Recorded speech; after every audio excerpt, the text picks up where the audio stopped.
الله الرحمن الرحيم. وقل ربي زدني علما يا أرحم الراحمين يا أرحم الراحمين يا أرحم الراحمين. افتح علينا فتوح العارفين بك. أهلا بكم في والله أعلم.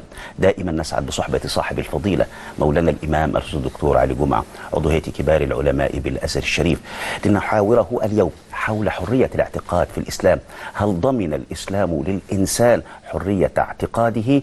إذن نطرح عليه هذه التساؤلات لنفهم هذا الفهم والمبدأ القرآني. هل المبدأ القرآني مجرد؟ وما معنى أنه مجرد؟ مولانا الإمام أهلا بفضيلتكم. أهلا وسهلا ومرحبا بكم. المبادئ القرآنية كما تحدثنا عنها، يأتي سؤال يطرح نفسه: هل المبدأ القرآني مجرد؟ وما معنى أن يكون مجردا؟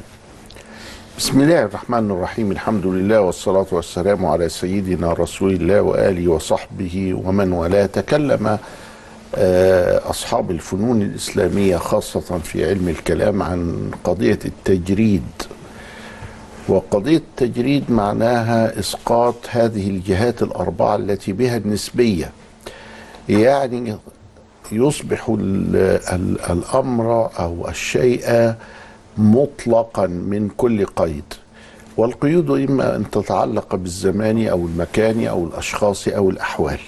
4 جهات دايما احنا بنرددها علشان نبين جهة النسبية أو جهة القيود.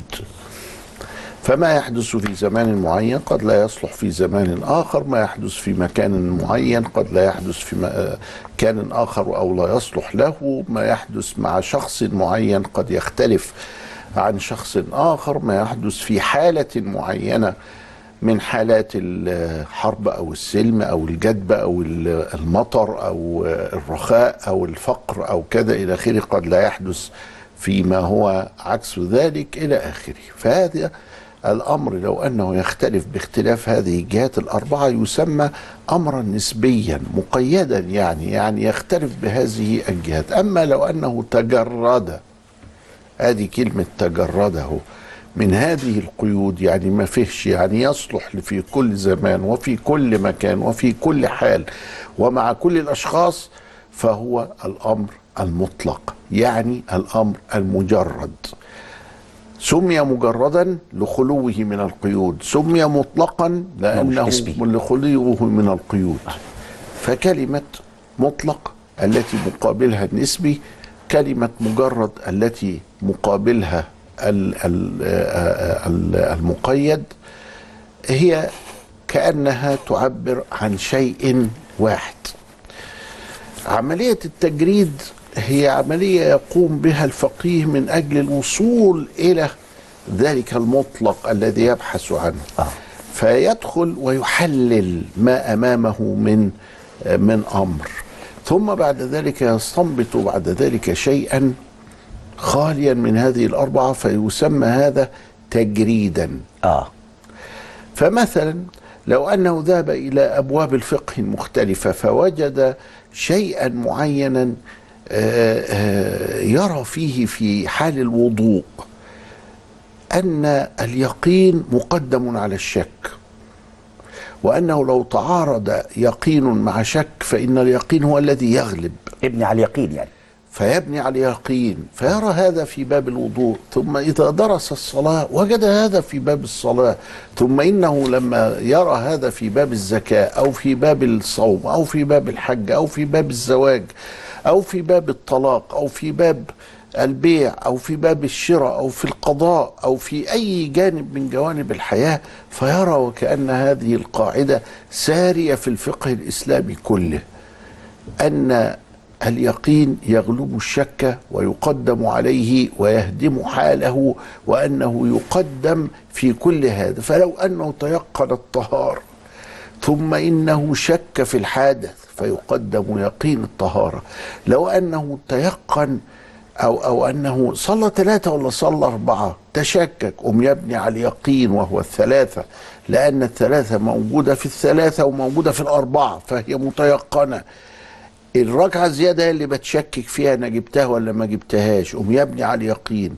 لو أنه تشكك يا ترى طلق ولا ما طلقش، طلق 2 ولا طلق 3 مرات، يبقى طلق 2، لأن الطلاق خلاف الأصل ولأنه يبنى فيه على اليقين. ست محتارة، هي رضعت العيال دي 5 ولا رضعتهم 4؟ تبقى 4 ويحل له أن يتزوج. الله، اليقين يغلب الشك. دي موجودة يا أخويا في كل حاجة. هي دي السؤال في بقى. الوضوء، أيوة. وفي الصلاة، وفي الرضاع، وفي الطلاق، وفي الزواج، وفي الله الله الله الله. ده يبقى إذن دي قاعدة مجردة. فالتجريد يحدث هذا عندما احتجنا إلى إدراك السنن الإلهية، فعلنا مثل ما فعل الأولون في منهجهم هذا من التجريد، فذهبنا نبحث عن المبادئ القرآنية بما فتح الله علينا به مجردين هذه المبادئ، فاتضح أن المبادئ تصلح ليس في كل وقت وحين فقط، بل وفي كل علم. فهذا هو معنى أن المبادئ القرآنية مجردة. مجردة يعني إيه؟ يعني مطلقة. يعني إيه مطلقة؟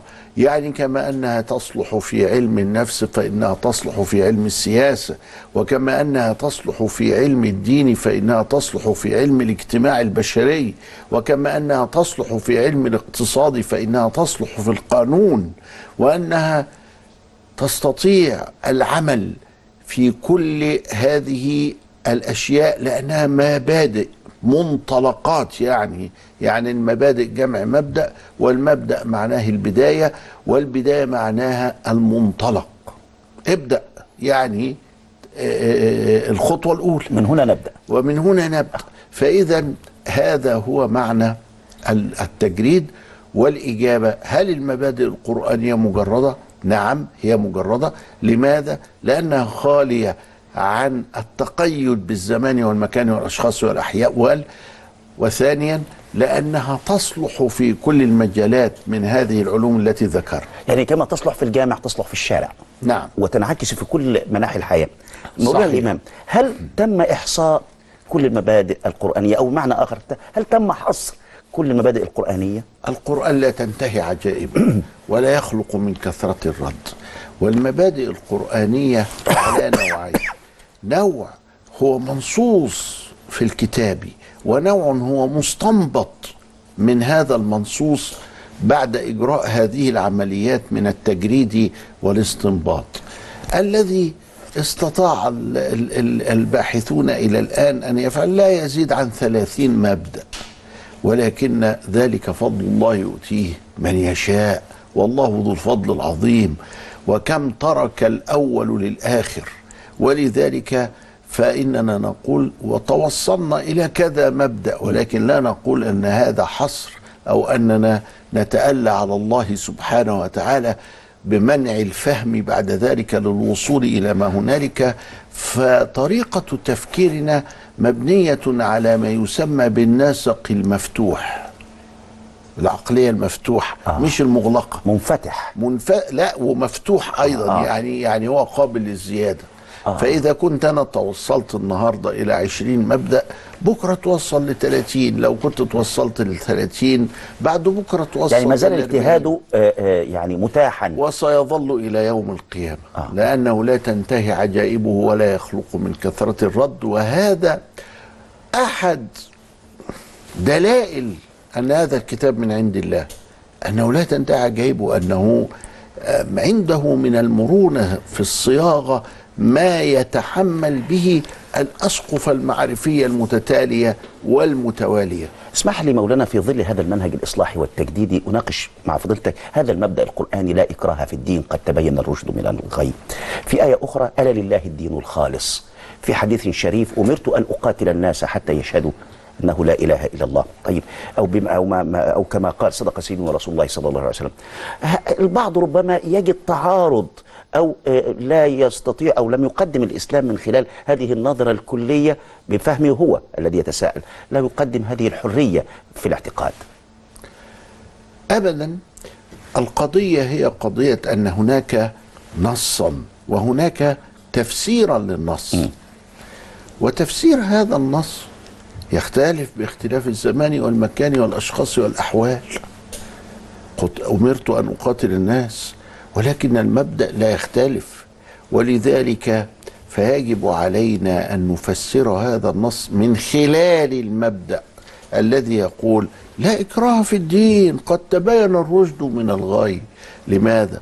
لأن الله لا يريد منافقين، ولأن إن المنافقين في الدرك الأسفل من النار، فكيف يأمرك الله سبحانه وتعالى بإنشاء جماعة المنافقين في المجتمع بأن تكره أحدهم على الديانة فيضطر اضطرارا لأن يتلفظ بما يوهم إسلامه وهو يستبطن غير ذلك؟ هذا فيه خطورة على المجتمع وعلى الجماعة المسلمة نفسها.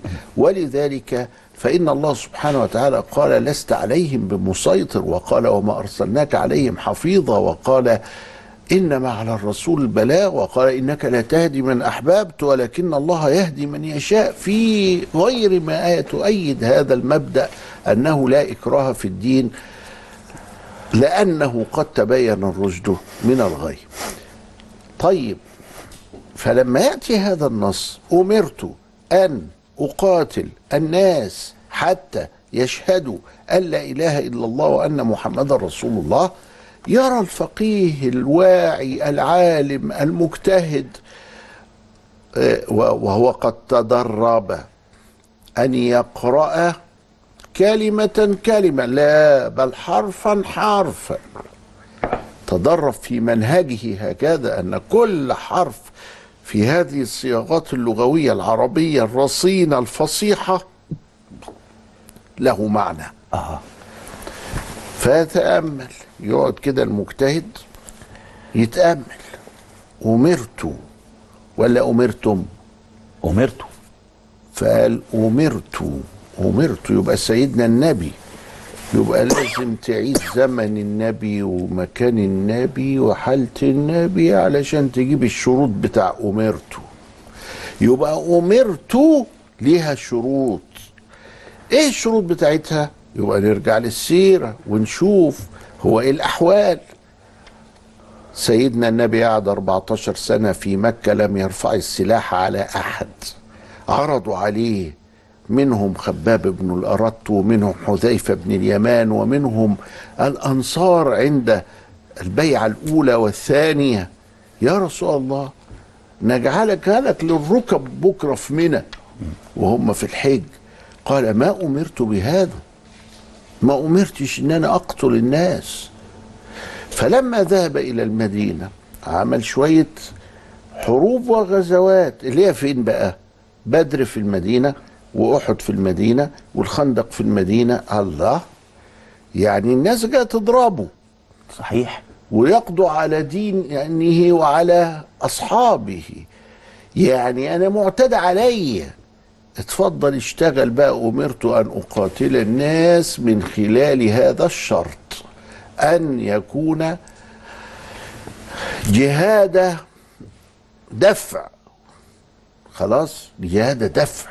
طيب، أولا يجوز جهاد الطلب؟ يجوز عندما تستشعر باحتياجك إلى الحرب الاستباقية. الحرب الاستباقية يعني ما بين الفرق ما بين الجهاد الدفاع وجهاد الطلب سنتعرف عليه أكثر وأكثر بعد هذا الفاصل. ابقوا معنا.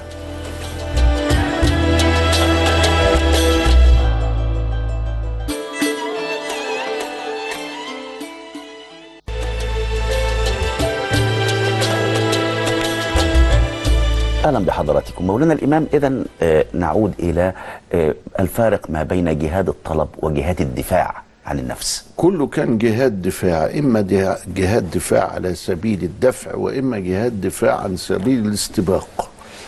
فلما تتفق يهود في خيبر وهي شمال المدينة مع مشركي مكة وهي جنوب المدينة علشان يعملوا ما يسمى في العسكرية بالكماشة على المدينة، دول من الشمال ودول من الجنوب، ونخلص من الحدوتة دي.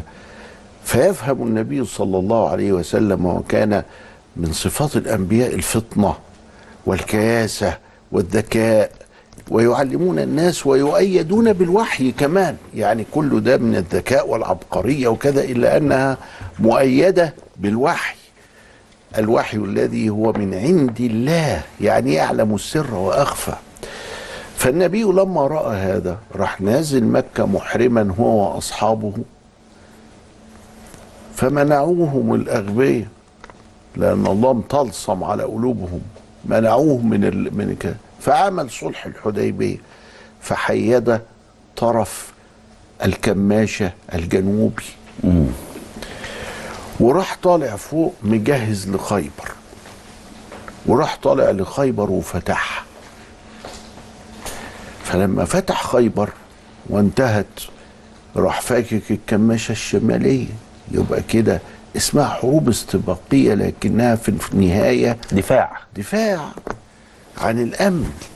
وهذا إلى الآن، وفي المواثيق الدولية اللي وقعنا عليها واللي توصل إليها البشر بعد لأي عظيم، كما هو في اتفاقيات جنيفا الأولى وجنيفا الثانية المتعلقة بقواعد الحرب وكذا، مباح عند جميع البشر أن يدافع عن ذاته. في بعض الديانات تحرم الحرب إلا دفاعا عن الذات، واخد بالك؟ فهذا هو الدفاع عن الذات. فبيدافع رسول الله صلى الله عليه وسلم، وربنا بيقول لهم لا، هو مش هيحط المسلمون ايدهم على خدهم، لا، أمرت أن أقاتل وليس أقتل، أقاتل. فارق كبير كالفرق بين السماء والأرض. وقاتلوا في سبيل الله الذين يقاتلونكم ولا تعتدوا إن الله لا يحب المعتدين. يبقى لازم يكون في سبيل الله، لازم يكون قتال وليس قتل، لابد أن كذا. ثم أمرنا كمبدأ عام لا ولا تعتدوا إن الله لا يحب المعتدين. ولذلك بنرد العدوان بالعدوان، وبنرد الصاع بنفس ذات الصاع. فأمرنا ألا نمثل بالجثث، وأمرنا أن نكرم الأسرى ويطعمون الطعام على حبه مسكينا ويتيما وأسيرا. إنما نطعمكم لوجه الله لا نريد منكم جزاء ولا شكورا. يبقى إذن ده دين متكامل اهو، في قواعد الحرب وفي قواعد السلام. فيأتي الذي أعمى الله بصيرته ويقول لا، ده دين نشر بالسيف. لم ينتشر بالسيف في أي مكان في العالم. ظلت مصر 5% مسلمين بعد 100 سنة من الفتح الإسلامي. 100 سنة لم يكره أحد على الدخول أبدا. 5% فقط اللي أسلم، و95 لم يسلموا. سنة 250 أصبحنا 25%. سنة 750 هجري أصبحنا فوق 90 وكذا إلى آخره. 750 ده حصل فيها إيه؟ حصل فيها وباء اسمه الوباء الطاعون الأسود، عم حوض البحر المتوسط. ويقول ابن حجر العسقلاني لأنه حصل سنة 749، يقول فانتقلت التركة في 9 بيوت في يوم واحد. من اللي بيموتوا على طول تباعا، من اللي بيموتوا تباعا. واحد مات فمراته ورثته فماتت في نفس ذات اليوم، فورثها أخوها فمات فورثته مراته فماتت 9 عائلات. يبقى الحاجة بتاعت الراجل الأولاني ده اللي مات الساعة 10 الصبح انتقلت ما بين 9 عائلات لغاية آخر النهار، علشان تعرف مدى استحرار الموت في الطاعون الأعظم. مصر التقديرات الأولية نحو 20 مليون. كان الله يرحمه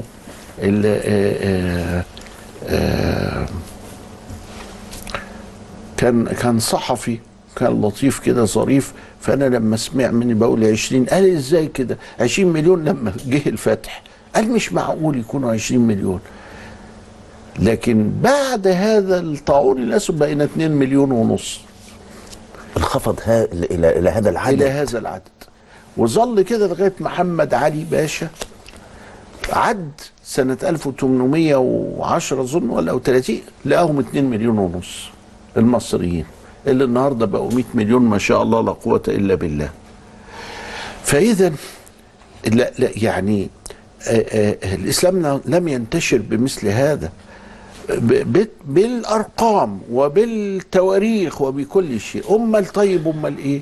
أمرت أن أقاتل الناس اللي هي قريش، اللي هي حطاه في ذهنها ولازم تبعت عمرو بن العاص ومعاه زميله علشان بالهدايا للنجاشي علشان يرد ليهم ال80 واحد. طب دول مشيوا خلاص، راحوا في الهجرة، لا هاتوهم نقتلهم ولا نعذبهم ولا نعملهم. ولما النبي عليه السلام مشي ما سابوهوش يمشي، بعتوا وراه المراسيل لغايه ما طلع سراقه في القصه المعروفه وغصت الخيل، قوائم الخيل بتاعته وكذا الى اخره. اذا يا اخي النبي عليه السلام ماشي ولم يقاتل هنا اطلاقا، ما سكتوش، راحوا له في بدر وراحوا له في احد وراحوا له في الخندق. ده انت حاططني في ذهنك بقى، لا انا مش هسكت، انا هدافع عن نفسي.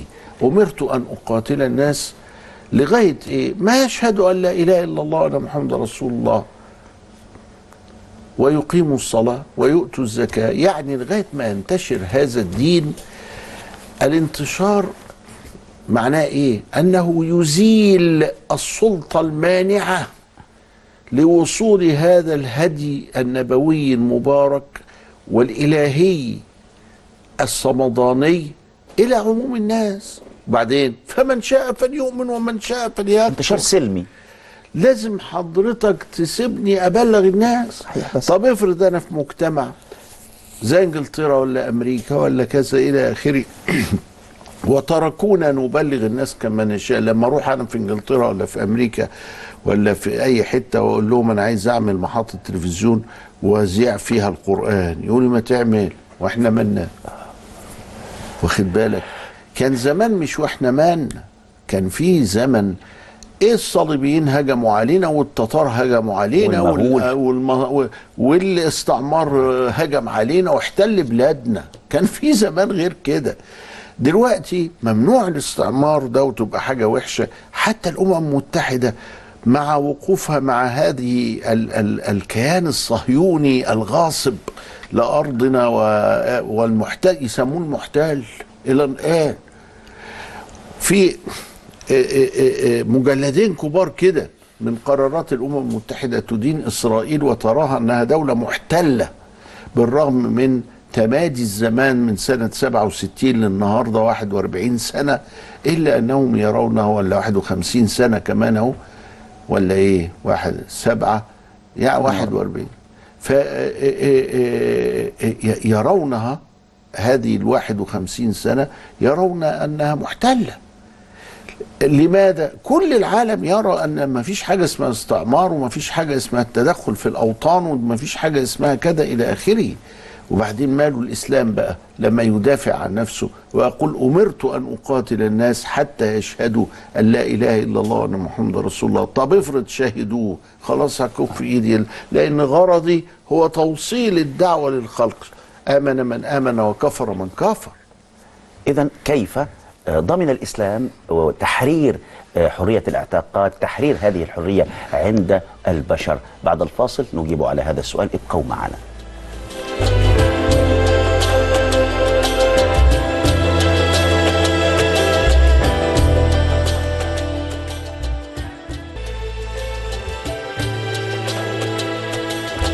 أهلا بحضراتكم. مولانا، نريد أن نفهم أكثر وأكثر، لأن الكثير يقف عند مبدأ لا إكراه في الدين، قد تبين الرشد من الغي، ويريد أن يطرح حوله الكثير من التساؤلات على الحديث أيضا عن من يرتد عن دينه في الإسلام. فكيف نفهم تحرير هذه الحرية عند الإنسان في مظلة الإسلام الواسعة والشاسعة؟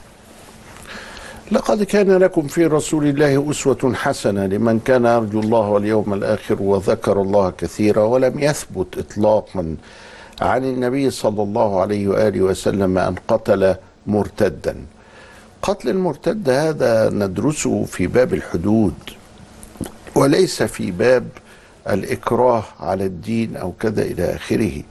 قتل المرتد إنما هو من الزواجر والعقوبات التي فهمنا من أكابرنا ومن مشايخنا عبر القرون أنه إنما هو للزجر ألا يقع الإنسان في جريمة الردة.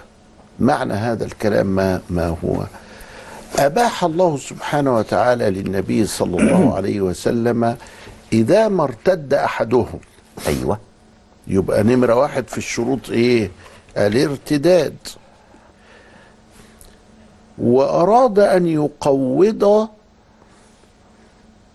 دعائم المجتمع، وهذا يسمى بالإرجاف الذي نسميه في لغتنا العصرية الإرهاب، وهو الخروج المسلح على النظام العام.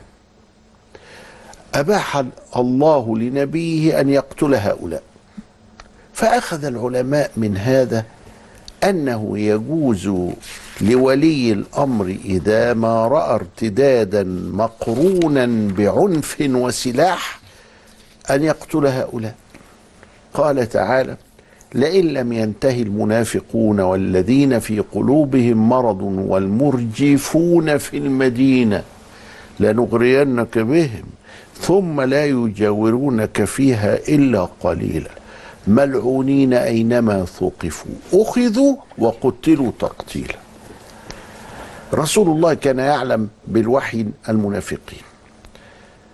قولوا لنا بقى هو قتل مين علشان نقلده. فأباح الله له قتل المرتدين المرجفين. قيد هنا، تقييد هنا يا مولانا. نعم، اسمه تقييد كده. ما هو ده بالظبط زي اللي بيقول لك انا هصلي من غير وضوء. يا عم ربنا شرط الوضوء للصلاة، فما ينفعش انك تصلي من غير وضوء. فيرد عليك ويقول له بس انا صليت امبارح ونفعت. ده بقى ايه الشغل ده؟ انا بسميه شغل الحشاشين المخدرين، يعني عقولهم مش معاهم. دول ناس بيتلاعبوا حتى بسخافة، مالوش علاقة ده لا بالعلم ولا بالدين ولا بالدنيا. ده هوى ومزاج، ده قلة أدب. فحضرتك دي زي دي، بس دي قد تخفى على الناس ودي معروفة لدى العامة. اللي يحل لي الخمر، ولا اللي بيقول ان الحجاب مش فرض، ولا اللي يقول ان الصلاة تنفع من غير وضوء، او كل واحد كله يتقول على الله بغير علم. فحضرتك هنا جزاء المرجفين في سورة الأحزاب القتل. وبالرغم من ذلك إلا أن النبي قد علمنا في سنته التي هي التفسير المعصوم للقرآن الكريم الوحيد في التطبيق أننا لا نفعل هذا. يبقى فايدته إيه؟ فايدته ألا تكون من مرجفا. أيوة. ربنا بيعظم لك هذا الأمر، بيقول لك على فكرة الردة دي قبيحة جدا. عبيد الله بن جحش ارتد وهو في الحبش، فلم يفعل له رسول الله شيئا. عبيد الله بن جحش أخو عبد الله بن جحش. عبد الله بن جحش ظل على إسلامه، عبيد ارتد عن الإسلام، فلم يفعل له النبي شيئا إطلاقا نهائي البتة.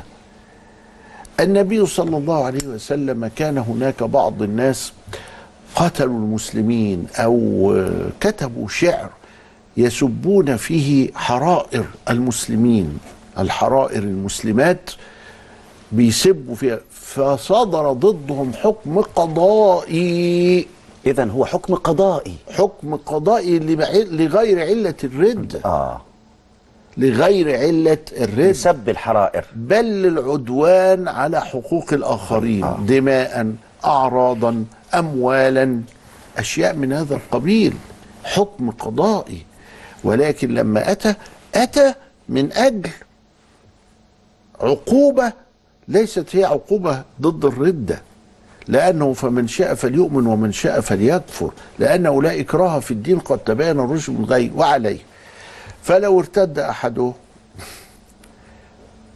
ما جزاؤه في الشريعة؟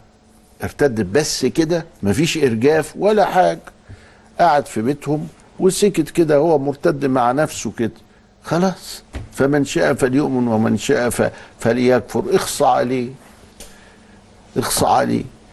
لكن لو أنه بقى كون جماعة، أيوة، هو ده الإرجاف يا مولانا. ده الإرجاف بقى. والمرجفون في المدينة، عايزين نفهم يعني ايه المرجف الذي في المدينة. هيتقتل، هيتحكم عليه قضائيا برضه، هيتقتل. وحتى هذا لم يجعله لعموم الناس، بل جعله لحضرة القاضي يحكم عليه أولا بالردة، وثانيا بالإرجاف، وثالثا يبنى عليه القتل. أدي الحكاية. ولذلك لما قالوا إنه افرض إنه واحد وكذا إلى آخره، حتى من المرجفين دول يقول لك إيه؟ فيحبس وتزال شبهته. يعني أنت قصدك إيه؟ هل أنت قصدك يا ترى أن تكر على هذا الدين وعلى هذا المجتمع بالبطلان، يبقى خيانة عظمى يعني؟ ولا أنت تقصد إن أنت بتصلح وأنت بس مش عارف تعبر، القاضي يقعد يناقشه لعله يهتدي ولعله يرجع، فإذا رجع خلاص عفى الله عما سلف. وإذا أراد أن يسير في طريق الفساد في الأرض يأخذ عقوبة المفسدين في الأرض، مش الارتداد اللي جزء منها الارتداد. أيوه. هذه اللخبطة بقى، إنه هو لا، إحنا لازم نفهم مجرد. يقول عنها الإمام القرافي: فهو ضال مضل. اللي عايز يجرد الأمور في غير ما هي مجردة، يعني دلوقتي دي مقيدة بشروط، وحضرتك عايز تخرج عن الشروط، يبقى أنت اللي خرجت عن الشرع. ولذلك هذا حال ما ذكر في حد الردة. نعم في حد للردة، ولكن في باب الحدود. نعم في حد في الردة لا يثبت إلا بالقضاء. نعم في حد للردة لا علاقة له بحرية الاعتقاد، لا إكراه في الدين، قد تبين الرشد من الغي. ده له علاقة بالحفاظ على المجتمعات وأنظمتها وعدم الإرجاف فيها. فلما تيجي الجماعة الإرهابية وقال لك احنا مش مرتدين، طب الحمد لله، بس احنا مرجفين، هتتقتلوا. ليه؟ لأنكم انتوا فعلتوا ما يقتضي القتل، وبحكم قضاء، اللي هو الرجف، الإرجاف، مش اللي هو الارتداد. لأنهم مش مرتدين، بيشهدوا طول النهار لا إله إلا الله كده هو بتاعه، وبيشوهوا صورة الإسلام. أيوة، بس القتل للإرجاف ما هوش للردة. ولذلك المرتد المرجف هيقتل. طب والمسلم المرجف هيقتل بحكم قضائي، بحكم قضاء. ادي اللي حصل اهو كده. الامور اوضح من الواضحات وابين من البينات. وده عباره عن: لما تلبسون الحق بالباطل وتكتمون الحق وانتم تعلمون. بس للاسف الحقيقه يعني انه في عصرنا ده شاع الدراسه السطحيه، وشاع هم في الحقيقه مش عارفين ولا حاجه. ده مش هم بس، ده اطراف اخرى يا مولانا، اطراف اخرى، من بين ادعياء واعداء، كله كما اشرت فضيلتك قبل كده. مش فاهمين. ولذلك احنا مطمئنين على اسلامنا، لانه لا يبقى الا الحق، ولن ينتصر في النهايه الا الحق. اما كل هذه الهيصه والشبهات والذهاب والمجيء فانه لن يبقى في الارض. وتوضيح الواضحات من المشكلات يا مولانا في الحق. طبعا. اسمح لي مولانا يعني اقرا مداخله الساده المشاهدين برايك ما المقصود من مبدا لا اكراه في الدين. يقول الاستاذ ياسر: يا استاذ ياسر، المقصود ان يكون الدخول في الدين اختيارا لا اجبارا، لان مناط التكليف قائم على الاراده والحريه والقدره والاختيار. الاستاذه ناديه صقر: أي أن الدخول في الدين يكون بإرادة الشخص دون إجبار وبكامل حريته، وهو ما ينفي تماما أن الإسلام نشر بالسيف. بشكر كل من يعني تداخل معنا عبر الفيسبوك. مولانا الإمام صاحب الفضل الدكتور علي جمعة، عضو هيئة كبار العلماء بالأزهر الشريف، شكر الله لكم دائما يا مولانا. شكرا لكم. دمتم في رعاية الله وأمنه، إلى اللقاء.